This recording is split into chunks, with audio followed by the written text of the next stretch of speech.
Bueno, ¿qué tal? Pues hoy vamos a ver cómo diseñar una zapata combinada, ya sea utilizando la normativa del ACI o de la norma técnica complementaria. Para esto tenemos una serie de pasos muy fáciles, muy rápidos. Digamos, es una forma de calcular o diseñar una zapata combinada de manera muy rápida, ya sea por el método del ACI o utilizando la normativa de la Ciudad de México. Este procedimiento comienza analizando las cargas y momentos. Como sabemos, tenemos que realizar unas combinaciones de carga para determinar las cargas últimas, ya sea cargas, momentos, en un sentido, en dos, para cada columna de nuestra zapata combinada. En este caso, bueno, pueden ser al menos dos, ¿no? Aunque, bueno, ya siendo tres, cuatro, tal vez ya se podría considerar como una losa. Vamos a suponer que nuestra zapata combinada solo va a tener dos columnas. Y esta zapata va a ser una zapata rectangular, cabe destacar eso. Sería la zapata pues, más sencilla. Bueno, como les dije, vamos a hacer una serie de combinaciones de carga dependiendo de bajo qué normativa nos está rigiendo. Si es bajo la norma de la CI, pues ya sabemos que tenemos que realizar una serie de combinaciones de carga que vienen en la norma. Si es utilizando la normativa de la Ciudad de México, pues va a depender. Si es para una casa habitación y solo tenemos cargas vivas y muertas, podemos utilizar esta combinación de 1.4 carga viva más 1.4 carga muerta. Si tenemos que estamos diseñando para centros de reunión, escuelas, salas de espectáculos, templos, etcétera, utilizamos esta otra, 1.5 carga viva más 1.5 carga muerta. Si tuviéramos que diseñar por efecto de temperatura, sismo, viento, etcétera, cargas accidentales, pues nos van a resultar una serie de combinaciones donde el factor de carga será de 1.1. Después, pues tenemos que analizar las propiedades del suelo y del relleno que vamos a tener en el terreno precisamente. Vamos a tener una profundidad de desplante, una capacidad de carga admisible del suelo, de preferencia pues muy cercano al lugar donde vamos a desplantar. Y esta pues la vamos a ver afectada por un factor para obtener la capacidad de carga admisible.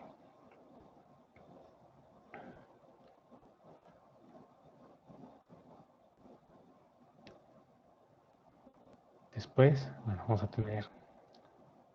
tener que determinar las propiedades de los materiales. Tenemos que elegir con qué tipo de concreto vamos a realizar nuestro diseño, el cual va a tener un peso específico. Bueno, generalmente todos los consideramos con el mismo peso específico. Vamos a elegir un tipo de acero, ya sea varilla corrugada, malla electrosoldada.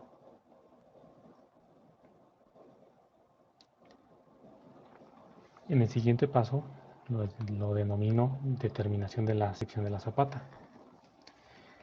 Aquí pues vamos a tener que hacer una sumatoria de fuerzas y momentos, con lo que vamos a tener dos ecuaciones.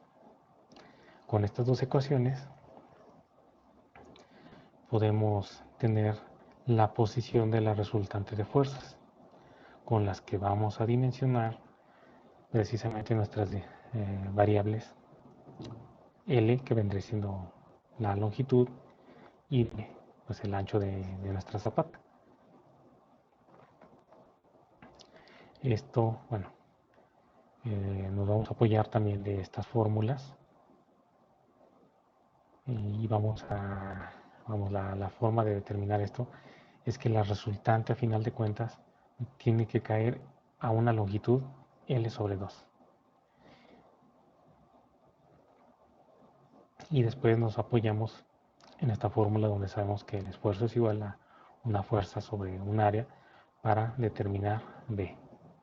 O sea, ya, vamos, la resultante va a quedar a la mitad. Con eso ya vamos a saber la longitud.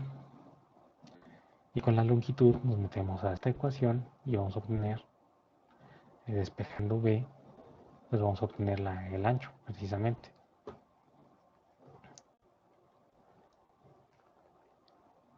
Después vamos a calcular el cortante y momento flexionante. Lo que necesitamos es calcular precisamente el esfuerzo lineal máximo que se podría presentar con las dimensiones propuestas. Lo que vamos a necesitar, vamos a determinar estas ecuaciones, una sumatoria de fuerzas en Y, una sumatoria de momentos respecto a un punto pues conveniente, y así vamos a obtener pues las ecuaciones de nuestros cortantes y momentos flexionantes. Eso es, vamos a obtener los diagramas de cortantes y de momentos. Cabe resaltar que necesitaremos el momento dado en V o cortante igual a 0. ¿Por qué? Bueno, porque en este punto es donde vamos a tener un momento máximo, que es uno de los cuales vamos a utilizar para diseñar. Vamos a necesitar los cortantes y momentos máximos en varios puntos. Los más importantes pues sería el centro de cada columna, al paño de cada columna, donde tengamos nuestros cortantes máximos. Y pues un cortante máximo que va a estar, pues no en medio entre las columnas, pero en alguna parte entre ellas. Estos van a ser los puntos más importantes, que simplemente les muestro pues cómo determinar estas ecuaciones. La sumatoria de fuerzas en Y, pues vamos a tener un esfuerzo en una longitud X menos la carga última de 1 menos el cortante, y va a ser igual a 0. La sumatoria de momentos, bueno, aquí les dejo la fórmula. Bueno, una fórmula, no es la única, vamos, es dependiendo de cada quien donde decida ponerla. Aquí lo estoy haciendo de cuenta como si lo pusiera en este sentido hacia la derecha. Habrá quien prefiera tomarlo de derecha a izquierda, ¿no? No es algo obligatorio. Lo importante es saber determinar las ecuaciones de cortantes y momentos, lo cual, bueno, no voy a detallar en este video porque estoy haciendo de cuenta que quien está viendo este video precisamente sabe cómo calcularlo. Si no saben cómo calcularlo, bueno, me pueden preguntar y con mucho gusto les comento cómo sacarlos.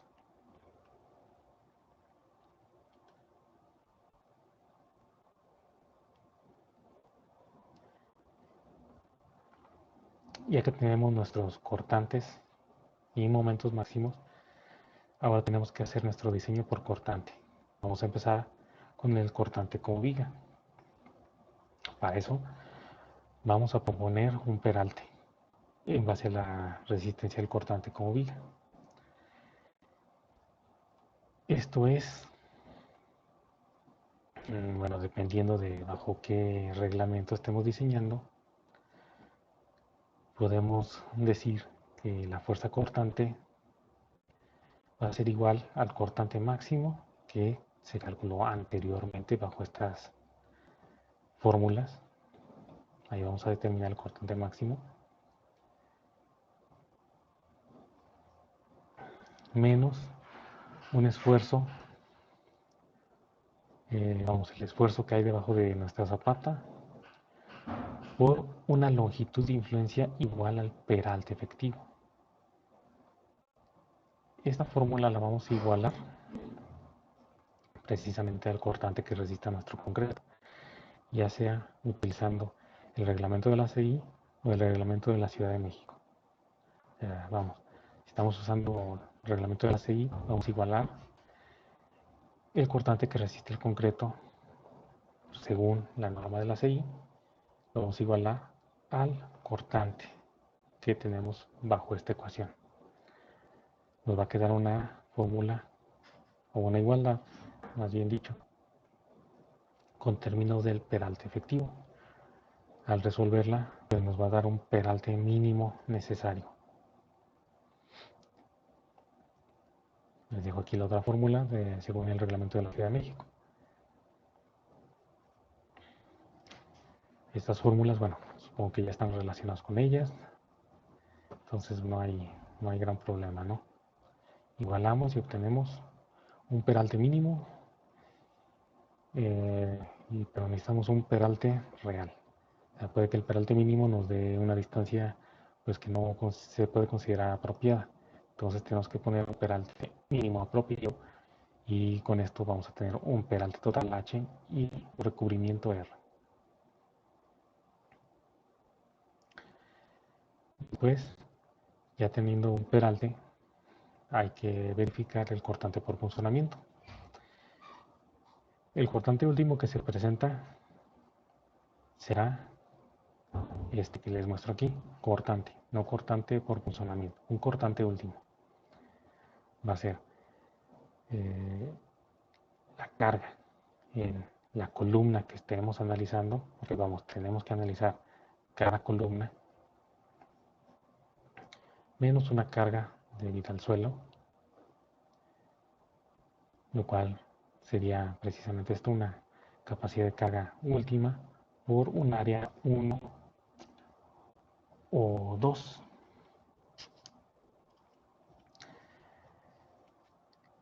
Esta carga, a final de cuentas, es la carga que soporta el suelo en el área de influencia. O sea, esta es un área de influencia que, bueno, en un ejercicio más adelante les voy a mostrar esta área de influencia. Generalmente es a una distancia de D o D sobre 2. O sea, un peralte efectivo o peralte efectivo sobre 2 de el paño del muro, de la columna, perdón. O sea, va a ser dependiendo.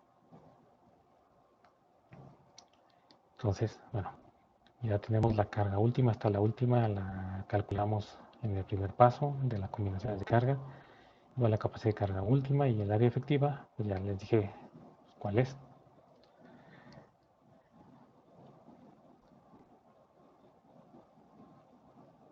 Y ahora el esfuerzo por punzonamiento que se presenta, esta letra griega, U, pues va a ser este cortante último entre el perímetro del área donde se presenta el punzonamiento por su peralte efectivo. O sea, esto es el área donde se presenta el punzonamiento. Si alguien no entiende a qué se refiere esta área, pues bien puede preguntar, con todo gusto les responderé. Y obviamente pues lo tenemos que comparar con el esfuerzo por punzonamiento que resiste el concreto. Obviamente el que resiste tiene que ser mayor.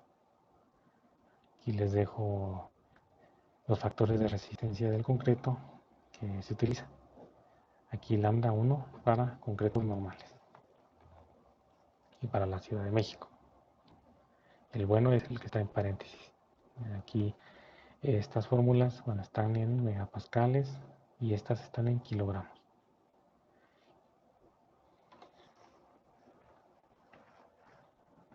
Aquí la nota, se calcula el esfuerzo por punzonamiento en ambas columnas. Aquí es donde se les muestra precisamente, digamos, bueno, no son estas distancias, pero se mostraría más o menos un área de influencia para un lado y para el otro. Sin embargo, aquí faltaría, ¿no? Igual y una disculpa, me faltó un dibujo para representar el cortante por punzonamiento, pero sería una imagen muy parecida a esto, con otra línea punteada en este sentido. Obviamente aquí en lugar de 1.5D sería D o D sobre 2. Y entonces sería un cuadrado aquí o rectángulo dependiendo, ¿no?, de nuestra columna. Y de este lado igualmente D sobre 2 o D hacia este lado y a este otro lado también. No le hagan caso a esta figura del todo para cortante por funcionamiento.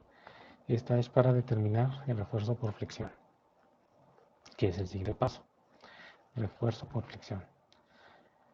Para el lado largo, bueno, aquí es lo que les comento. Para el armado superior, el momento que vamos a tomar va a ser el momento máximo negativo del diagrama de momentos que se calculó anteriormente. Y para el armado inferior, el momento que vamos a tomar es el momento máximo positivo y verificar con el mínimo por especificación.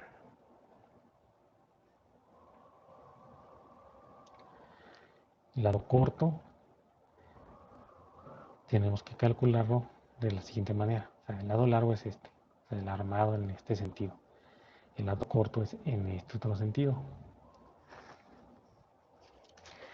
Y ese tiene un poquito más de ciencia, vamos. Los momentos ya los calculamos anteriormente. Entonces, simplemente se calcula de la manera común. O sea, vamos, para el armado largo, este momento pues va a ser precisamente dependiendo de qué armado estemos considerando, armado superior o armado inferior. O sea, calculamos un índice de refuerzo con B, la longitud analizada, ancho analizado. En este caso, pues ese ancho va a ser precisamente B. Ese B es el ancho analizado. Un porcentaje de acero, dependiendo también de la norma. Bueno, en este caso es el ACI. Con el ACI vamos a hacer esto. Después, un porcentaje de acero con esta fórmula. Simplemente sustituir el índice de acero, donde el porcentaje de acero mínimo es 0.0018. Con esto calculamos el área de acero y con eso ya podemos proponer un armado. Si es con el reglamento de la CI, que diga de la Ciudad de México, perdón, tenemos que calcular un índice de refuerzo mediante esta fórmula, donde al momento, bueno, ya les mostré, depende también de qué parte estamos armando, si la superior o la inferior, y nos va a quedar una ecuación en función del índice de refuerzo. Teniendo este índice de refuerzo, pues nos vamos a esta fórmula, donde simplemente despejamos el porcentaje de acero. Ya teniendo un porcentaje de acero, podemos calcular un área de acero, la cual tenemos que comparar respectivamente con el acero mínimo o con 1.33 veces el requerido por el análisis. Este es el requerido por el análisis. Vamos, si el área de acero mínima es mayor al área de acero del análisis, tendremos que usar el área de acero mínima o al menos 1.33 veces el requerido por el análisis. Esto sería para el acero del lado largo. Para el acero del lado corto lo vamos a calcular de una manera un poco diferente. Ok, ¿dónde sería? La viga. Okay, aquí está. Primero necesitamos calcular para el lado corto, para el acero del lado corto, tenemos que calcular el momento de la siguiente manera. Va a ser dependiendo de qué tipo de columna tengamos, para columna de borde o para columna central. Para la columna de borde tenemos que tener un ancho y un largo tributario.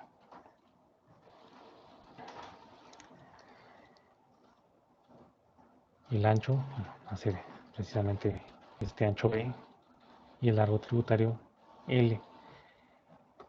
El mostrado, bueno, sería, aquí no lo dibujé, pero L vendría siendo de un lado o del otro. Por ejemplo, para esta columna de borde, L vendría siendo esta distancia que está marcando con el puntero, o esta otra de acá. De este lado, de igual manera, esta distancia o esta distancia de aquí a aquí. Se calcula, bueno, para la columna de borde con esta fórmula, el ancho, y el largo con esta otra fórmula. Y necesitamos obtener un esfuerzo en el área tributaria, que vendría dado precisamente con esta otra fórmula. Ya obtuvimos el ancho B y el ancho B' anteriormente. Entonces ya tenemos un esfuerzo.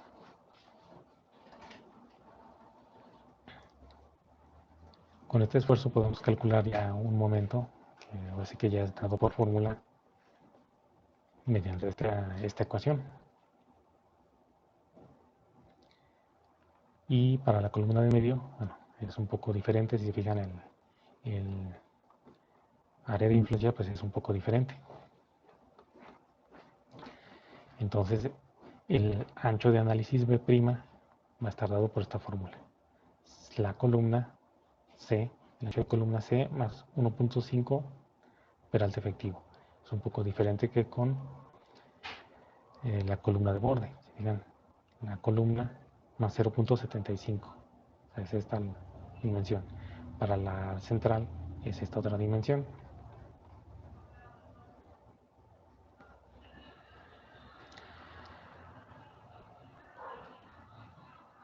Y pues prácticamente es el mismo procedimiento. Tenemos un esfuerzo que viene siendo una carga entre un área. Teniendo este esfuerzo, pues podemos obtener un momento, nuevamente por fórmula. Ya teniendo estos momentos, procedemos a realizar el mismo procedimiento que hicimos anteriormente. Calculamos un índice de refuerzo, un porcentaje de acero, un área de acero, bueno, dependiendo de la norma que estemos utilizando, ¿no? Y pues aquí pongo una nota. El armado en cantilever entre columnas será armado con acero mínimo según la especificación. O sea, prácticamente esto es todo. Si se fijan, es relativamente corto de explicar. El procedimiento sí es un poco más laborioso. Estaré subiendo un ejemplo de este tipo de zapata, considerando que pues, es más fácil verlo con números, ¿no? que con simples literales. Espero subirlo en estos días y bueno, si alguien tuviera alguna duda me lo puede hacer saber, con mucho gusto se los digo. Así que bueno, esto sería prácticamente todo. Fija, no tiene gran ciencia. Bueno, sí la tiene y no, también. La verdad, si tenemos una zapata combinada con momentos es más compleja. El ejemplo que les voy a poner va a ser sin momentos, como, sinceramente para hacerlo un poquito más ágil el procedimiento. Espero que les sirva para hacerlo con momentos. Y bueno, hasta aquí sería todo. Nos vemos hasta la próxima.